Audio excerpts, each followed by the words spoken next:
So you have the beets, sweet potato. What's a sweet potato? It is. And your carrots, and that should be enough. If you need more, they're here. Hello and welcome to Season 8, Episode 7 of YXE Underground. I'm Eric Anderson, and welcome to the commercial kitchen space at Mount Royal Collegiate. As long as there's just one piece on it. You're making pans here, chicken breast. Yeah, that's fine. Get the ingredients, what you're looking for. Methods, so you're just butterflying them. Yep. So slice horizontally, open like a book, cut carefully. Repeat with the seconds. You're going to do 2 chicken breasts for a total of 4. Mm-hmm. You can fit 2 chicken breasts in each frying pan. Okay. So between you and Hallie and Gabby, you will get this all done. But part of it will be timing it with the vegetables. Yeah. All right. It's a Tuesday afternoon, and the kitchen is filled with grade 11 and 12 students preparing a restaurant-quality meal under the careful and encouraging eye of Wayne Pilon. Wayne teaches the commercial cooking program along with the high school's food skills and sewing classes, and right now he is dividing up the class into 3 stations: protein, vegetables, and sauces. The kitchen has everything the students would expect to see in a restaurant-quality kitchen. Stoves and ovens are turned on and ready for use, knives are sharpened, and supplies are stored in large walk-in freezers. This is one of Wayne Pilon's happy places. And then it said 30, but this oven cooks a little quicker, so it'll probably go like 20 minutes. And you can put this, you can use this timer because you're the only one in here. Okay. So just up to 20 and press start. Wayne grew up in restaurant kitchens. He loves the controlled chaos and communication of a busy kitchen, and he brings that passion every day to his students. My name's Tannis Baldhead. I'm in grade 12, and I go to Mount Royal. Why did you want to take this class, Tannis? Because right now I'm working at the Greek house, and I wanted to get more comfortable being in the kitchen and being in the, just being in the kitchen area and just getting comfortable with all that and communicating, because I'm really shy and like nonverbal, so I just don't really like talking to people or like yelling like what he was getting me to do, which wasn't bad. Like, you know, it was a new experience, I guess. There's a lot of talking in a kitchen, isn't there? Yes, there is a lot of talking, a lot of communication, because communication in the kitchen is key. Because someone could end up getting hurt, the food could get burned. Like, you just have to communicate always. Yes. What else have you learned from Mr. Pilon and this class? That not to be shy and just like, you know, just get out of your comfort zone and just talk with people regardless of if you know them or not. And I don't know, he's really bringing me out of my comfort zone a lot, and that's a really big step for me, I guess, because I'm really shy and I don't really like communicating with people. So that's and he's just a great teacher, a very great teacher. I love having Mr. Pilon, and I've had him I've been going to school here for like 2 years, so I've had cooking, foods, and then commercial cooking in each semester. Yeah, I did 10, 20, and 30 foods, and then right now, this is my first time doing commercial cooking. Yeah. Wow. Is it pretty different from your foods classes? Yes, for sure.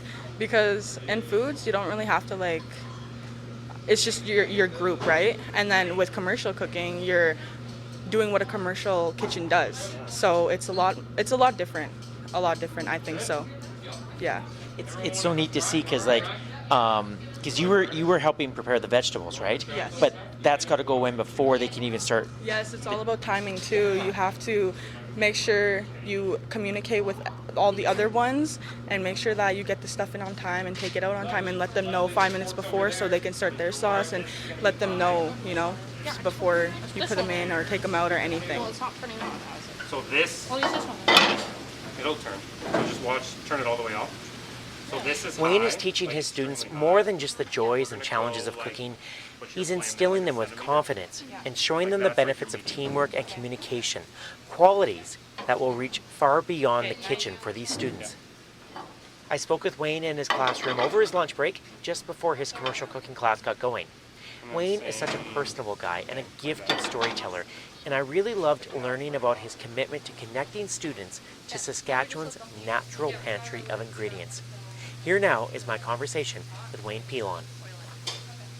Yes, a lot of our days are busy. We're in the labs. We do lots of cooking, so I take more of it's a practical applied arts class, but I take more of the practical kind of way on teaching this. So we do, majority of our learning is in the actual kitchen. We do maybe a couple days from each unit that is actually in the classroom, like an introductory. Then they'll have usually a final assessment, but usually we're testing their skills in the kitchen. So for instance, today, 4 classes, all 4 are cooking. So yeah, it's a busy day. Yeah, it's hectic. Do you like the days where you're in the kitchen all the day?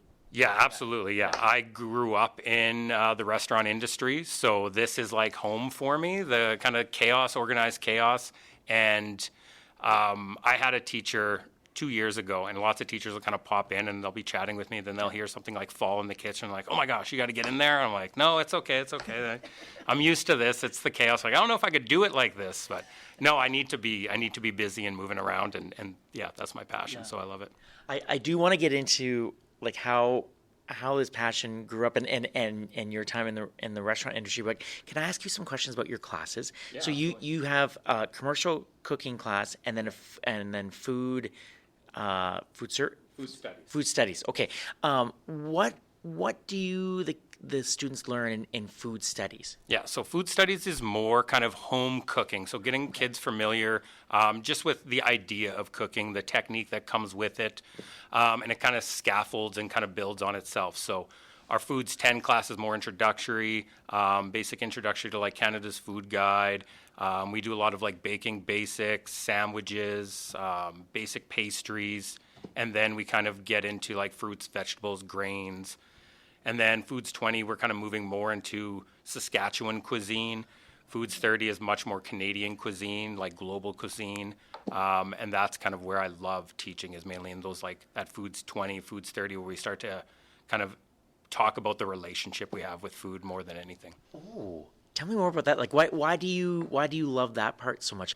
Yeah, so I feel like it's something that we've lost. Like if you look around the world, every culture throughout the world has food is part of ceremony. Food is part of where you connect. Like I worked in a couple different restaurants throughout the city, worked with people from all around the world, and food is where they didn't sit down and just woof food down like we kind of do. It wasn't just a source of nutrients for them. It was a time to reflect, a time to connect, and I feel like in North America in general, we kind of lose touch of that.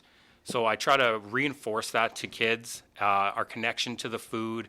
And then specifically in our Foods 20 and Foods 30, our connection to the land and being on treaty land, our connection with our Indigenous roots.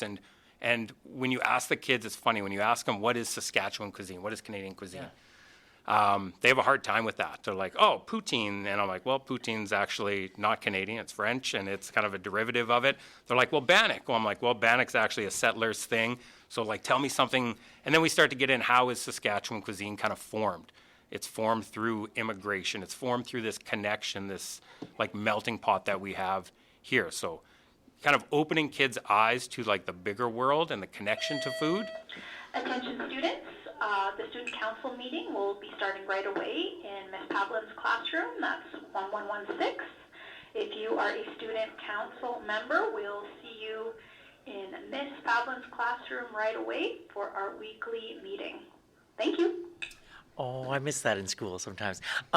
When you were just saying, though, Wayne, about the poutine and the bannock, because I have to admit, like that, those would be some of the things that would come to my mind right away. And then I'm thinking, oh gosh, if I was in your class, you would have just shot me down. But for good reason. When you were introducing those concepts to your students, is it an eye-opening moment for them? Yeah, absolutely it is. And we start to talk about that. And the nice thing about, especially here at Mount Royal, is we are kind of a very multicultural school. We have lots of new Canadians from all different places in the world, 60% Indigenous population, high Métis population. So people come from all over the place. And when I start talking about that, it's more of our people that are born and raised in Canada that are like, oh, yeah. But then you have that aspect or that kind of insight from the newcomer from the Congo, or the newcomer from Ukraine, or the newcomer from the Middle East. And they're like, yeah, like this is when we sit down and, you know, meals can last 2 hours. It's not quick 15 minutes eating in front of the TV. It's a time to connect. And just kind of relating that back, that food is more than just nutrition. Miss Whitrow, please go to the library. That's Miss Whitrow. Please go to the library. And then when we talk to students about, okay, so what are some Saskatchewan ingredients? And that's where I start into kind of our like traditional Indigenous kind of unit. And that's where we're talking, okay, the bison, we're talking Saskatoon berries, we're talking wild rice, we're talking even nettles that we'll be working with later on this semester. So some of those like basic things that have been grown here, like the Three Sisters, the beans, the squash, right? And all of this that grows here naturally, and kind of assessing that, yeah, that is our true Saskatchewan cuisine, and it's been lost for many years. So, and then we talk about a lot, it's starting to come back with like the restaurant in Wanuskewin's kind of bringing stuff back. And we'll talk about Chef Jenny in a bit here, but Chef Jenny's bringing a lot of that back as well, and she's been a great partner for myself and Mount Royal in general. Oh, that's amazing. Do you find then too, like, it's not only eye-opening for the students, but is it like, is there an eagerness by these students to sort of see a different side of our province, that it's more than like you said, perhaps they think of Bannock or poutine, but that there is more. Is there a willingness by the students to be like, yeah, I want to learn more? Yeah, absolutely. Especially when we start talking about stuff like this. This is where good discussions kind of happen in the classroom. Many of our kids, they might like glaze over when I'm giving the instruction, but when we get into the practical hands-on part, so for instance, taking the kids out to Brightwater and we do some choke cherry picking, and then we come back here. We did this in the fall, went and picked choke cherries with a couple of Métis elders and the staff at Brightwater. Brought them back here. We processed them in a traditional way, so we crushed them with mortar and pestle, and then created pastes, dried them out and dehydrated them, and then used them as needed. So I actually had a commercial cooking class last year for their final, or last semester, used that dehydrated choke cherry to make a choke cherry tea. So that kind of connection, and like I said, when I'm giving the lecture, I'm standing up there doing direct instruction. Kids are like, yeah, okay, Pilon. And then when we get out into the land and we're doing these things, or we've went out to Brightwater and cooked like a Three Sister soup, they build the fire, they chop the ingredients, we cook outside, we have an elder there with us. That's that connection to the land and connection to food. And that's where, after we're all sitting and eating, and the elder starts sharing some stories, and that's where that connection. And every kid, I have them always debrief after that, write a little slip. How did you like it? I've never had a kid say they didn't enjoy the time, or this was much better than I thought it was going to be, or I learned something today, or something like that. Yeah. This is amazing. Is this all like built into the curriculum, or does this come from you, when in terms of like wanting that connection with the land, that connection with like I guess the land surrounding Saskatoon, and then instilling that in the students? Does that come from you? Yes, it does. Like Indigenous and traditional cooking methods and knowledge is built into our curriculums. Okay. But then you have the freedom to do what you want with that. So again, like I said, I take much more of the practical kind of hands-on experience of learning. So rather than standing up here or getting them the research stuff and do that, let's go out and talk to the people who do this for a living. Let's go forage ourselves. Let's work with these ingredients that we're talking about.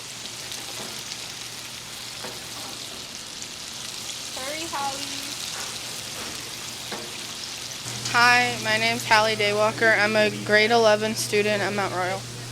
Hallie, what are you doing right now? We're just cooking the chicken and getting it ready to go in the sauce. What made you want to take this class?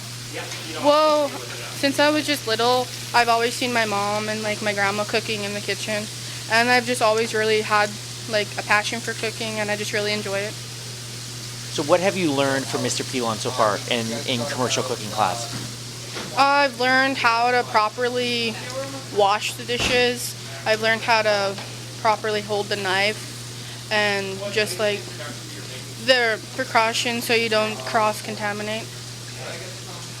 Do you want to be a cook someday?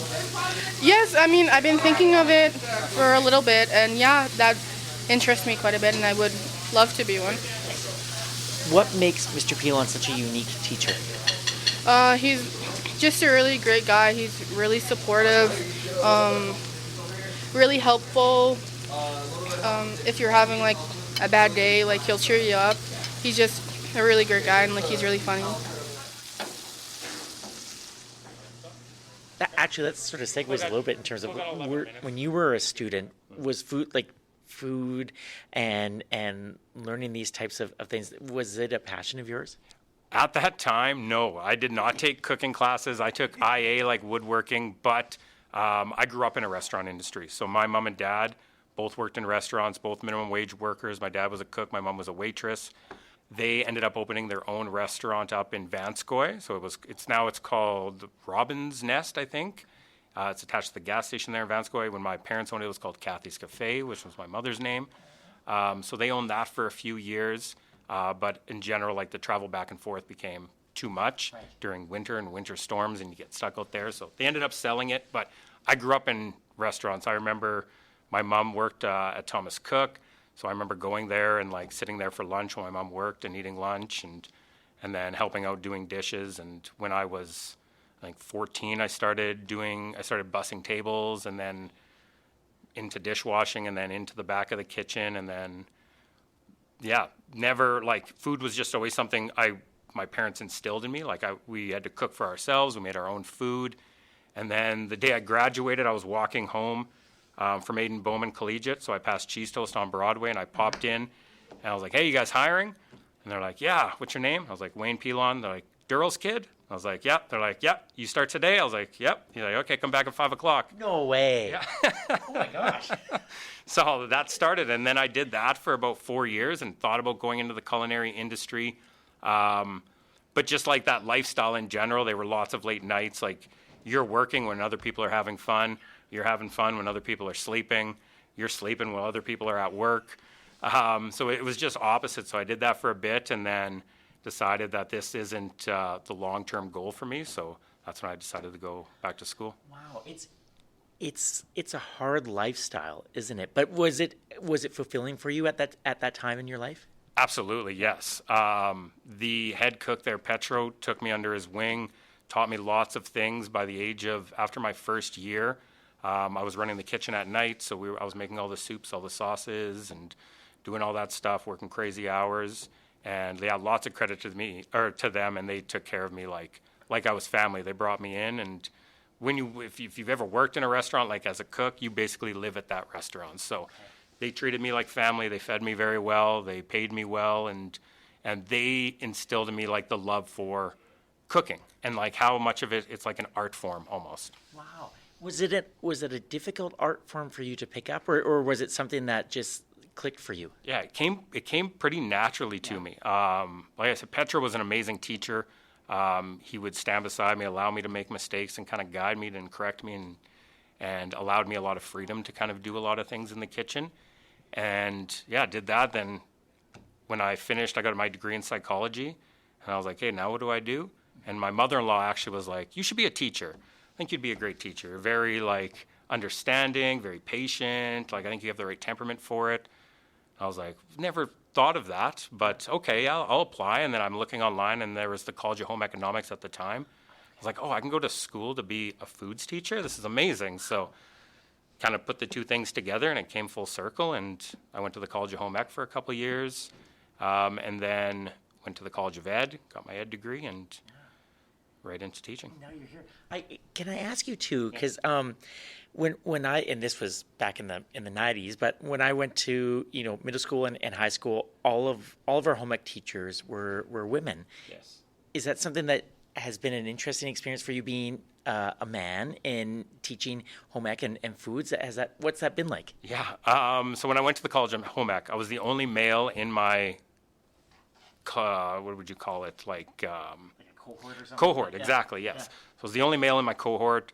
There was about 15 to 20 of us. Then I did my internship at Centennial under Leslie Langlois, and she was like, I haven't seen a male home ec teacher forever. Like, you're like a diamond in the rough. You're going to get a job so quick. But it took me a very long time to actually get into home economics. But now there's a few more. Usually The males who come in will have like worked in the industry and have their red seal, which counts as a couple of years of their College of Ed. But it's been great. I've been welcome. This is the only school I've actually ever done home ec besides my internship. But no, it's been great and accepted into the home ec community. Absolutely, yeah. That's awesome. I also think too, like it must be nice for the students to see that as well. Like I remember being a teacher and having principals sort of tell me like, oh, they were always looking for male teachers to teach elementary, just to kind of just a different, I guess, a different role model in the class. But have you heard that from students at all in terms of it's nice to have a guy doing this? Yeah, absolutely. Yeah. Especially in and I teach clothing and textiles as well, so like a sewing class, especially in that. So that again is mainly a female taken class, but you get the odd male, and it's a weird. I've had students comment a couple times like, "You're the head football coach and our sewing teacher and our foods teacher," and I'm like something doesn't fit. And I'm like, no, it's just what I do. I don't know. Yeah. But yeah, no, I think the kids enjoy it. It's kind of a little change of pace. And yeah, I don't know. It's just something I do, and like working in this like chaotic kind of environment is something that I enjoy, and kids seem to kind of thrive on it. I love building relationships with kids, and working in a kitchen while they're cooking, get to walk around and chat with them. I think just kind of opens that door up for me a lot. I was just about to ask, does teaching these types of classes, especially in the kitchen environment, and we walked through a couple of your lovely kitchens, and then the commercial kitchen too is amazing. But does that give is it more conducive to forming those relationships with students? Yeah, absolutely. Like I said, usually at the start of a lesson, I'll kind of introduce what we're doing. They usually know like the day before, and then they're in there and they're just following a recipe, asking questions. So I'm walking around, chatting with kids, checking in. And in a lab environment kind of like that, any kid that's kind of sitting off to the side or not engaging, you have now the time to go talk to that student, because it's not like an English class where kids are writing and everyone needs help. In the kitchen, majority of them, we've done the pre-skills, so they know exactly what they're about to get themselves into.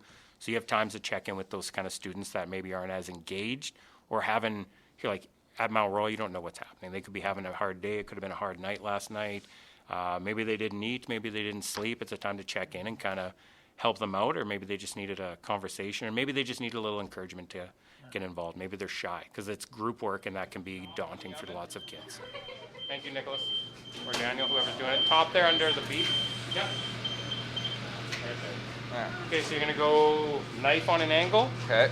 on a diagonal, and you're going to slice roughly an inch. Okay, I got the idea here. And then we're going to... My name is Nicholas Ratchie. I'm in grade 11. I've taken Pilon's Commercial Cooking 20 class last semester. And one thing I learned about Mr. Pilon, and as long as you're doing your job, you're fine. What is your job today? Head chef, sir. Head chef. How's that feel? It honestly feels nice. I was sous chef when we did a cafeteria takeover last semester. We made something called bifana. There's a Portuguese sandwich. Spicy, but it's really good. Wow, what is in that? Peri-peri sauce, a bunch of different seasonings like paprika. It's basically just a pork sandwich. Okay. And then what are you guys doing today? We are making just a simple pan-seared chicken, just butterflied, and with a nice sauce and a little bit of chives and parsley. Nice. I know you probably got things to do, but can I ask you quickly, what makes Mr. Pilon a great teacher? The fact that he's so patient with some of the students, honestly, it baffles me sometimes. Thanks, it's so nice to meet you. Thank you. Yeah, so like I said, the foods is more home cooking. So our commercial cooking is more of like a trades kind of class. So it's introduction into working in a commercial kitchen. So working in a restaurant or a hotel, working in the kitchen there. Good segue into SAS Polytech for a lot of these kids. But what we do, a lot of the general outcomes are the same, but it's a little more theory-based. So you're introducing kids to what you're going to see today. It's going to be a brigade, like what's a head chef's job, what's a sausier's job, what's a sous chef's job. We go a little beyond food studies. So when it comes to ingredients, we learn a little more of the how does this work, rather than this is a potato, let's go cook it. How do you cook potatoes? Different potatoes have different, starch contents. Why do we start potatoes in cold water and not hot water? Different vegetables. How does broccoli, why do you start broccoli in cold water? How do you know when it's done? Why does it turn bright green? A little more of the theory-based aspect of it. And then my kids, and then what I do with my commercial cooking classes is we cook large scale for our school. So in semester 1, we had our Métis flag raising. So I had my commercial cooking students create a soup, so a Métis root vegetable soup. We created it, made enough for the entire school, so we made enough for 400 portions. We made bannock for 400 people. And then at the end of the semester, near the end of the semester, they took over the cafeteria for a week. So we had 5 groups all do a different day. They came up with the menu. They came up with the theme. They had to cost. They had to order all the food, just like you would if you were running a kitchen. And then at the very end of Commercial Cooking 30, they had to do a restaurant creation. So they had to come up with a restaurant. They had to find a place in the city they would have it. How much would it cost to lease? How much would it cost utilities? What's the theme? What's your layout? And they had to explain it. So some of them did a food truck. Why'd you do a food truck? Some did a bistro. Some wanted to do a restaurant. What's your serving style? Is it cafe where people come up and order and then they get their food, or do you have servers running stuff out? So they had to think large scale, more industry, I guess. Wow. Yeah. That would be such a cool project to work on. Can I ask you though, when your students took over and cooked the cafeteria and cooked for the school, like that's a lot of pressure. How did they do? They all did amazing. Wow. So some of them were it was like a daunting task for them, especially some of my kids who are very high anxiety. This was putting them out of their comfort zone. And not only do they cook for the school, they're also out there serving it. So they have to be the face of their menu for that day and promote it and talk to the customers, and just like you would in a regular restaurant, right? They have to get that full experience. But every kid rose to the task. It is a large task. Every kid rose. The feedback was amazing from staff, from students. They all loved the food.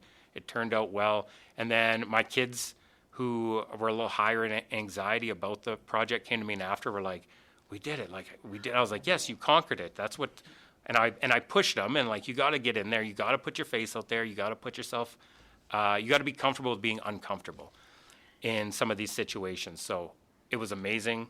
And I prep them a lot for it. They know exactly what they're getting into. They make sample portions just like you would in a regular restaurant. Adjust your recipe, adjust your seasoning, and then portion it out and do all those things. So they have all that kind of work beforehand, where I think that they're comfortable once that time comes to prepare it. I was just thinking too, what an amazing life lesson, like not only within the kitchen, but in terms of leaning into that uncomfortable feeling and pushing through. Like that's huge, Wayne. Yeah, it is. And I love that we can kind of put these kids in those situations. Last year, we had Chef Jenny Lazard come in, and we did an entire free lunch for the entire school. So we had all my cooking classes, as well as Miss Booth, who does the other commercial cooking. She's our other home ec teacher here. So we had about 100 and some kids come together, and we did just like a traditional indigenous Mexican fusion. So we had bison birria tacos with a bison consomme. And then for our halal or vegetarian option, it was like a split pea or a split red lentil kind of mixture as well. And then they had a Three Sister charred salsa, salad. What else did they have? They had like a lake mint gelatin. Like, it was this fancy menu that all these kids came together with, and Chef Jenny came in for 2.5 days and kind of worked with our kids, and we made every single tortilla from scratch. So we made about 400 tortillas, corn tortillas, and we mixed the masa, and they did it all by hand, and everything was made from scratch, and it was amazing. Wow.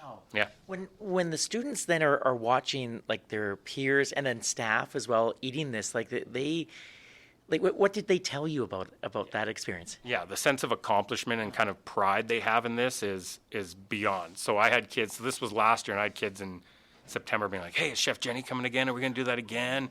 Like, it was so much fun. Yeah, the pride these kids take in their work, it's all them, and they love it. And anytime you can kind of show off something you're good at, or show or have staff compliment you, and you're someone who made or had a hand in making that dish for them, is amazing. And we have an amazing project this year. Chef Jenny she took on the executive chef job out at Waskesiu at the golf course. So I've been communicating back and forth with her on how we can work together. So we're going to have my classes create a menu item, an Indigenous-inspired menu item for the golf course, which they will release when they open up the restaurant. They give their menu release. That's amazing. Yes. How then do you go about what are you going to make? Is it up to the students then? No. So Chef Jenny has an option. So she gave us a couple options. The one we kind of settled on is it's a pasta inspired. I'm not going to give it all away, but it's a pasta, like a homemade pasta with a lot of true Saskatchewan Indigenous ingredients. So kind of an Indigenous Italian kind of fusion. And then our classes, or my classes, will research how these kind of ingredients go together.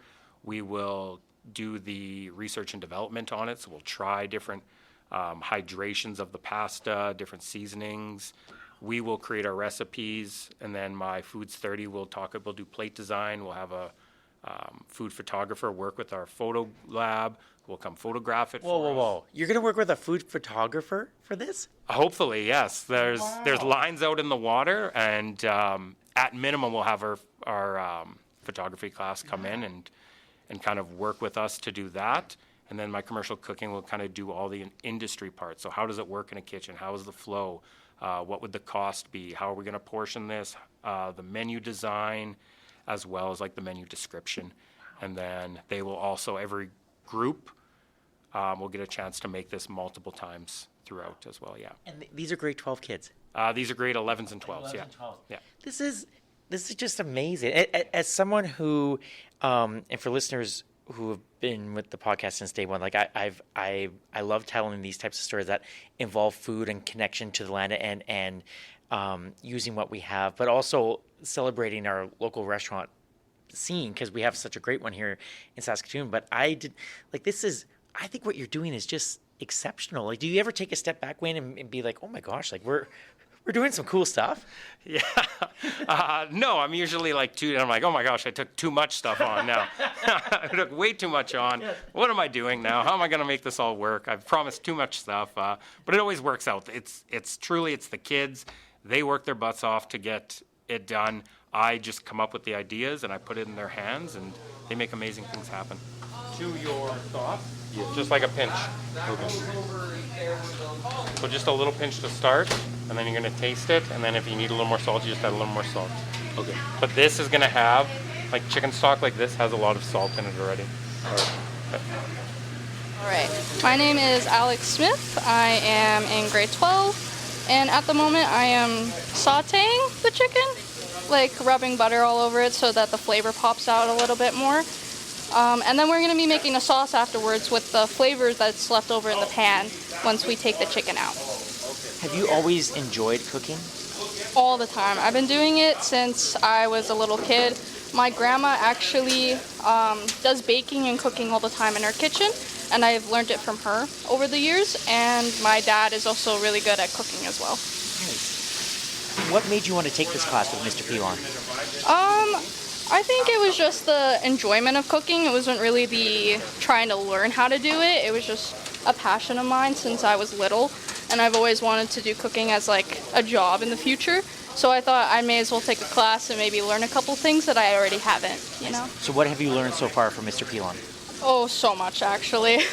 I thought I knew cooking as well as I did, but in general, it's a lot harder than it actually seems, because you got to make sure that things don't get burnt, and you have to have it at the right temperature, And sometimes even if the recipe says a certain temperature, the ovens or the stovetops aren't exactly what the temperature is. So the flame could be hotter than it actually is supposed to be, even at medium heat. So it's crazy that you're learning all these skills, Alex, but then on top of it, you're learning how to work in a restaurant, like kitchen setting. What is that like? Because not every high school student gets to experience that. Yeah, I'd say it's kind of stressful in a way because it's very high paced. So if you're not really prepared for stuff like that, hot pan. Yep. If you're not prepared for stuff like that, then obviously it's going to be a lot more stressful than other jobs out there. I've worked in kitchen environments before, so it's like I'm kind of used to it in a way. But to most people, it's probably going to be more difficult than other jobs out there. Can I just say, for listeners out there, Alex just walked across the kitchen with a hot pan that had 2 chicken breasts on it, took it off the pan while doing an interview. Impressive. Yeah. Well, I actually, I work in a job where I have to kind of do stuff like that, where I'm working and talking at the same time, so it's kind of like a thing that I know. Yeah. What makes Mr. Pilon such a good teacher? He doesn't really act like a teacher. He acts more of like a friend in a way, which is a lot more better than a teacher in my opinion, because you feel more safe and like welcomed in the environment than you usually would as like in a teacher environment. It's more like equal than like levels in a way. So like you're not lower than him or you're not like a student to him. It's more of like he knows that you're trying to learn something and he's going to teach you whether you like it or not kind of thing. Where do you hope your cooking skills take you in life? I want to run my own baking shop in the future, and I'm hoping that if I can get a job and save up for that, I can start maybe in my house and start bringing it out, and maybe buy a place so that I can start bringing out my cooking to people all over the world. I also wanted to start this whole thing where like after I close up my shop and stuff like that, I'd hand out all the food that I didn't provide to people who bought it to homeless people. So that's what I wanted to do. Those are good goals, Alex. Yeah. It was so nice to meet you. Thank you. It was nice to meet you too. Is there a way to simulate just how chaotic a restaurant kitchen can be? Like when it's busy, like is there a way that you can, or does that sort of happen naturally? When we did the cafeteria takeover, I feel like it did happen. So the kids, I told them I'm completely hands off. You guys are going to portion it out. You're going to figure out how much you need to make to serve 80 people. You're going to do you're going to find a recipe, you're going to make it, you're going to portion it, then you're going to say, okay, we need to times this by 80. And then you need to order the amount of ingredients for that. So some of them ran short, and then they're running back to the back of the kitchen, scrambling. We need more lettuce. We need to make a salad really quick. And they're yelling. But today, this is my attempt. What you're going to see today in Period 4 is my attempt at creating this chaos. But this is a pretty calm class, and they're just going to be cooking. No one's going to be yelling at them. But they are going to form a brigade. So there's going to be a head chef. There's going to be a protein section.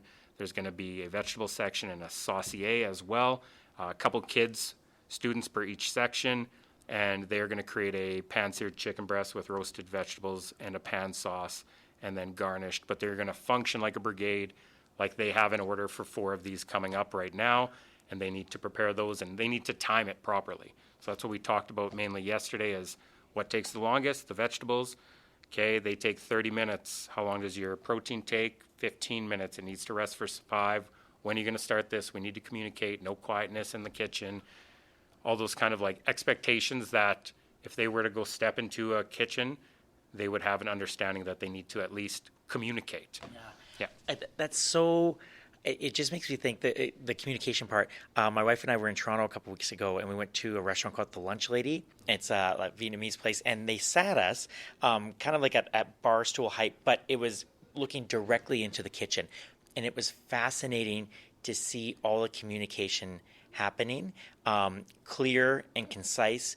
And I would say a bit like loud too, just so that everyone could hear. Yeah. So is that like, how do you go about teaching that? I'm just a loud person in general. So like, for instance, our principal, Mr. Ferguson I think this was period 4. So it was right after lunch. I didn't know he was in there, but I had a larger class, so they were split between 2 labs. Yeah. And so I'm giving instruction at one, and then I got to walk into the other and give instruction. And I guess he's there, he's washing his silverware. And I come in like just being myself, loud, yelling, hey, okay, we need to do this, we need to do this, we need to make sure this is right. And he's like, Pilon, what? You can't just walk in yelling at kids. And I'm like, it's just the environment. This is how it is. You stepped in a restaurant, I promise. But I think that's part of it. I'd worked in the industry for, I did about 4 to 5 years as a cook, but, dishwash and bussing tables, and worked in the restaurant industry for, 10 plus years before I even went to school. So that is just, I don't know. I just have an understanding that that's just what you have to do. I have to be loud. It's loud. They're in their groups having conversations. I need to be above that to get their attention and direct them in a certain way. Do you ever miss the restaurant business?